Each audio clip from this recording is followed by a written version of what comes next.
నెల్లూరు జిల్లా కోవూరుకు సంబంధించినటువంటి మునగ వెంకట మురళి కృష్ణమోహన్ అనే వ్యక్తి దగ్గర నుంచి కూడా బలవంతంగా తన ఫ్లాట్ను రాయించుకున్న కేసులో ఈ కేసు 2010లో కోవూరు పోలీస్ స్టేషన్లో నమోదు కాక ఆ కేసుకు సంబంధించి నెల్లూరు జిల్లా లేడీ డాన్గా పేరున్నటువంటి ఎన్ అరుణ్ను అయితే నిన్న పోలీసులు అయితే అరెస్ట్ చేశారు. అరెస్ట్ చేసిన అరుణ్ను కోవూరు కోర్టులో హాజరుపరచగా ఆమెని రిమాండ్కి తరలించారు. రిమాండ్ నిమిత్తం కూడా ఆమెని ఒంగోలు సబ్ జైలుకి తీసుకొచ్చిన పరిస్థితి. కేసు విషయాన్ని తీసుకొచ్చినట్టయితే 2010లో మురళీకృష్ణ ఇంట్లో అద్దెకి దిగి అదే భవనాన్ని ఆమె బలవంతంగా ఆమె పేరు మీద రాయించుకున్న కేసులో కూడా అప్పట్లో మురళీకృష్ణ కోవూరు పోలీస్ స్టేషన్లో అయితే కేసు నమోదు చేయడం జరిగింది.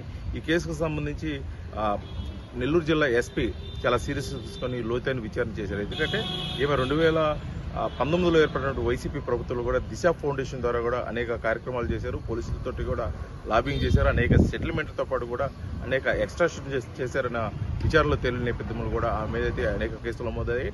కాకపోతే ఈ మునగ వెంకట మురళి కృష్ణమోహన్ సంబంధించిన కేసులో మటుకి ఆమెని కోవూరు కోర్టు వారు సబ్ జైలుకి అయితే తరలించడం జరిగింది. దీనికి సంబంధించి లోతైన విచారణ చేస్తున్నారు. విచారణ అనంతరం కూడా ఈమెపై మరొకొన్ని కేసులు ఉన్న నేపథ్యంలో ఆ కేసులకు సంబంధించి నివేదిక ఏ విధంగా పుట్టుకుని కూడా పూర్తిగా ఎదురు చూడాల్సిన పరిస్థితి. కాకపోతే ఈమె బాధితుల మట్టికి ఈమె అరెస్ట్ పట్ల కొంత హర్షం వ్యక్తం చేస్తున్న పరిస్థితి నెల్లూరు జిల్లాలో కనిపిస్తుంది. ఎందుకంటే 2010 నుంచి ఆమె చేసిన అనేక దౌర్జన్యాలు, అదేవిధంగా కొన్ని మర్డర్ కేసులు కూడా నేరుగా హస్తం ఉందని చెప్పేసి కూడా ఆమె మీద అభియోగాలు ఉన్నాయి. ఎందుకంటే దానికి సంబంధించి గతంలో ఒక మర్డర్ కేసులో శ్రీకాంత్ అనే ఆ వ్యక్తితో కూడా ఈమెకి సన్నిహిత సంబంధాలు ఉన్న నేపథ్యంలో కూడా ఈ కేసులు ఆమెకి బిగించుకునే అవకాశం ఉంది. ఏదేమైనప్పటికీ ఆమె అరెస్ట్ అనంతరం కూడా కోవూరు కోర్టులో హాజరుపరచగా కోవూరు కోర్టు ఆమె రిమాండ్కి తరలించింది. అదే నేపథ్యంలో కూడా ఆమెను ఒంగోలు సబ్ జైలుకి తీసుకొచ్చి పోలీసులు అయితే ఇక్కడ హ్యాండ్ ఓవర్ చేయడం కూడా జరిగింది.